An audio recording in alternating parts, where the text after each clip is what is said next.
Welcome to the Wisconsin Conservatory of Music Music Counts program. My name is Miss Dana, and today we are going to learn about the next family of instruments in the orchestra, the woodwind family. Now, I've already told you about the brass family. My husband told you about the percussion family, and now I have run out of instrumentalists in my household, so we have had to find someone else to join us to introduce the woodwind family. And luckily enough, we have a professional oboist on the faculty at the conservatory, and Miss Meaghan is here today to introduce to you her oboe. Miss Meaghan, can you show us your oboe? Absolutely.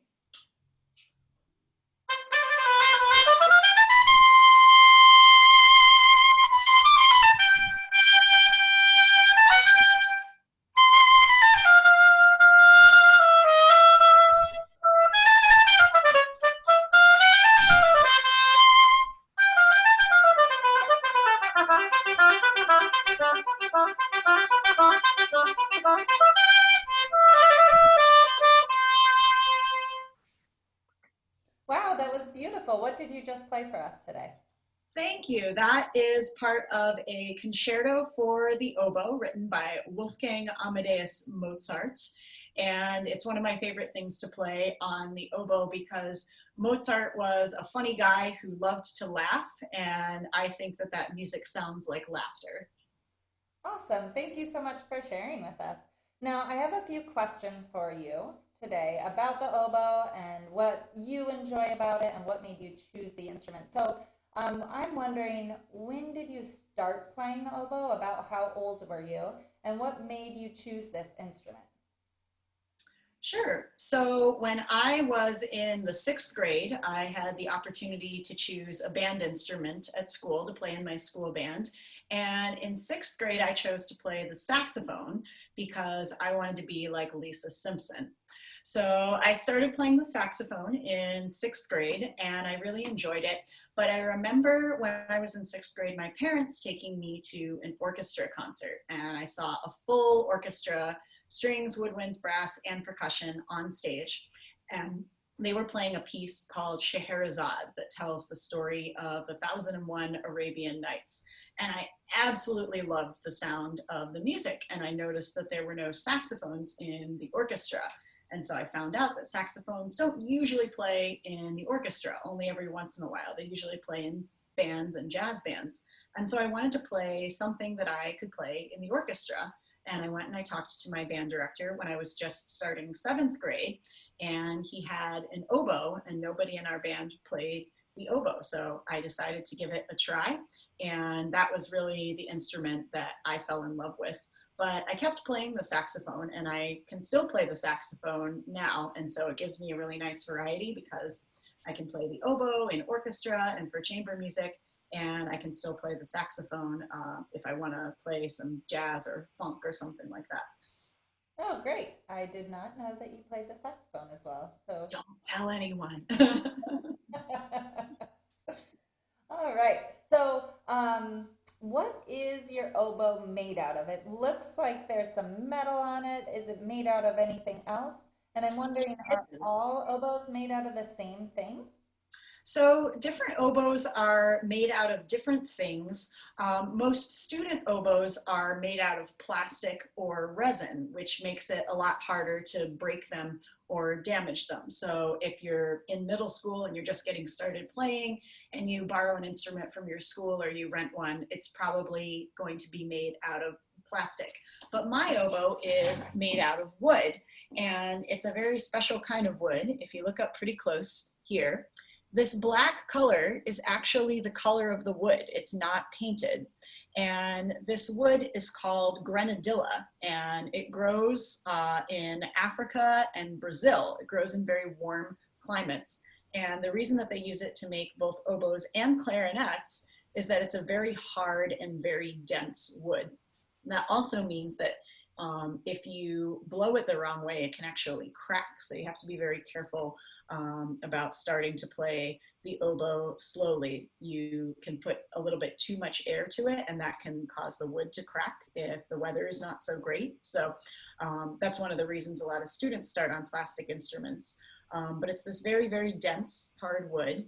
And then the keys are made out of metal. So the first oboes actually didn't have keys on them. They looked like recorders. They were just long tubes made out of wood, and you covered holes with your fingers. But as people started to modernize them and add more keys, then that made you able to play more notes. Right? And you were talking earlier about blowing into the instrument. And a couple weeks ago, we learned about brass instruments and how you have to buzz your lips in order to make a sound on brass instruments. Last week, we explored the percussion instruments and how you have to scratch or shake or strike those instruments.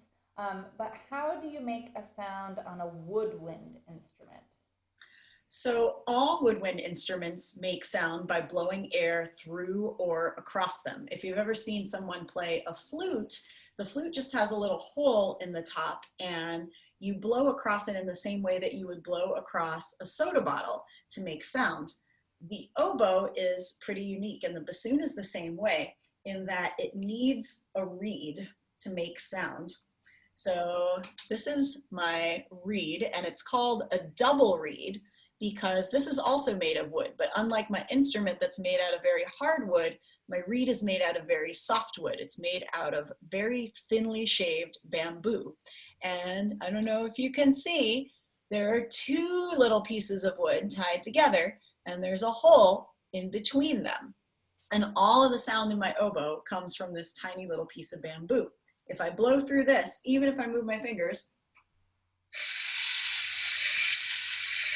that's all I get.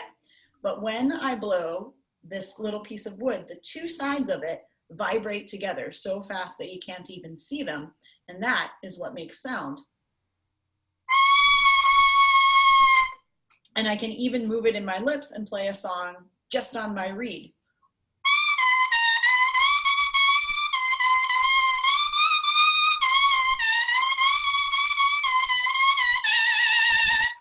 So those vibrations are where all the sound comes from.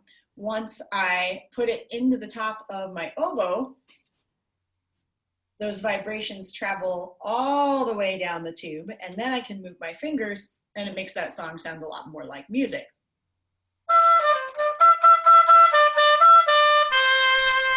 So it's kind of like an amplifier for the vibrations that come from the reed.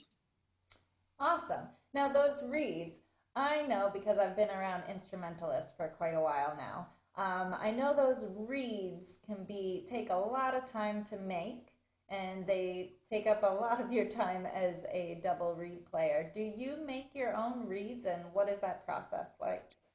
I used to make my own reeds all the time from scratch, to the point that I'm trying to see if I have any cane back here behind me.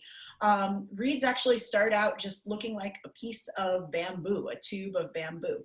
And when I was playing the oboe a little bit more, I would do the whole process. I would split the bamboo into pieces. I would shave it out with a machine called a gouger. I would fold it over and shape it with knives and razor blades and all of that stuff. And then you have to scrape it thin so that it can play. Now I'm mostly a music teacher. I teach music classes the same way that Miss Dana does. So I don't have as much time for making reeds if I still want to be able to practice my oboe. So I order my reeds from a friend of mine who makes reeds for his job. That's like his business. He's really good at making reeds, and he and I went to school together. We studied with the same teacher, so we play on reeds that are very similar. He makes probably 20 reeds a day and sells them to people. So I buy his reeds, and then I still adjust them just a little bit with my knife to make sure that they're exactly the way that I want them to be. So there are people like me who don't do a whole lot of reed making. There are people like my friend Nick, who that's almost all they do is make reeds and sell reeds, and lots of areas in between.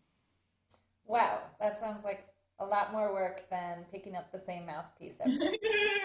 It's a lot. All right. Now, I'm also wondering what is the range of the oboe? So, how high and how low does the oboe play? And then, are there other sizes of oboes, or are they all the same size? Sure.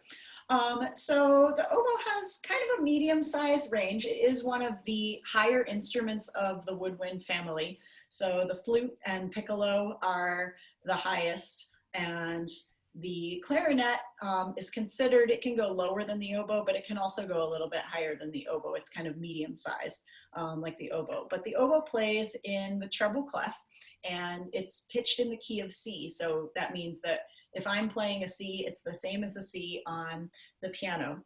And the lowest note I can play is a B flat below middle C. And about the highest note that I can play is a G up above the treble clef staff. And if I play all the notes in between,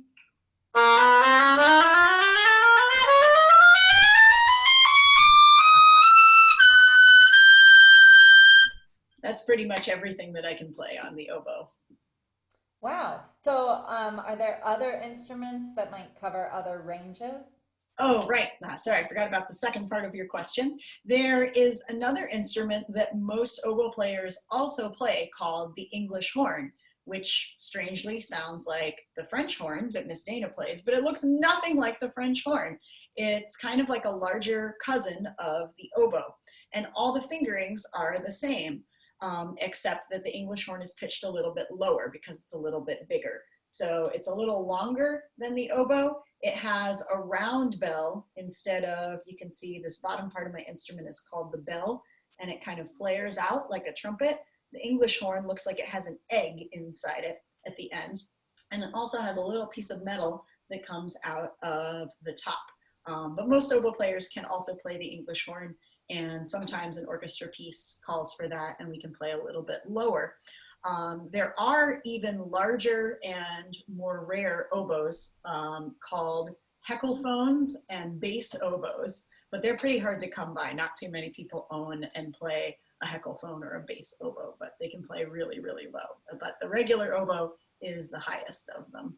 Nice. Have you ever played those super low ones before? I have never gotten to try a heckelphone or a bass oboe. I play English horn a lot. I've also gotten to play an unusual instrument that's in between the English horn and the oboe called the oboe d'amour, or the oboe of love. Great. Awesome. So, through this interview, you've also talked about some other woodwind instruments, and I'm wondering, how is the oboe unique from the other woodwind instruments that you've listed? I know you've already said some of these differences, but can you highlight those again? Yeah, so I think some of the things that make the oboe special and that composers tend to highlight when they write music for the oboe, like the Mozart I played, the oboe can sound very bubbly and sound like laughter because on this tiny little reed, we're able to move our tongues very, very fast.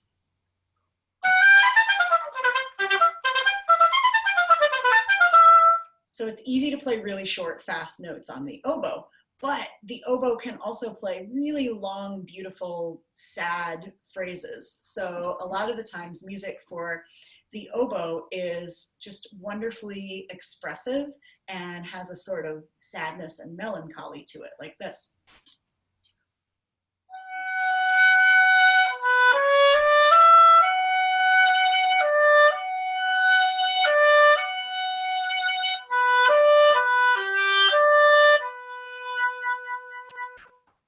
So those are a few things that I think make it a pretty special instrument. Beautiful. And that leads right into our next question. And our last question here is, what is your favorite thing about the oboe? My favorite thing about the oboe is that there is a lot of music written where I get to play with my friends. It's not the most exciting instrument to play all by yourself. The piano is great for that. The ukulele, which I also play, or the guitar is kind of fun to play by yourself and sing along. The oboe is not that great in a room alone, but it's really wonderful in combination with other instruments. So whether that's playing in a big full orchestra with 70 or 80 people, or playing in small groups, like when I get to play in a quartet or quintet with my friends like Miss Dana. So it's a great instrument to play with friends, and I think that's my favorite thing about it. That's great. That's one of my favorite things too. And I look forward to when we will be able to play together. And Yay, hopefully someday. soon. Well, thank you so much, Miss Meaghan, for joining us today. As I mentioned to Miss Meaghan before starting this interview, you were going to have to just listen to me talk about woodwind instruments, which would not have been very interesting. So thank you so much, Miss Meaghan, for lending us your time and your talents and talking about your oboe today. We really appreciate it and can't wait to play with you again soon. And I hope everyone has a wonderful week. I'll see you all next week.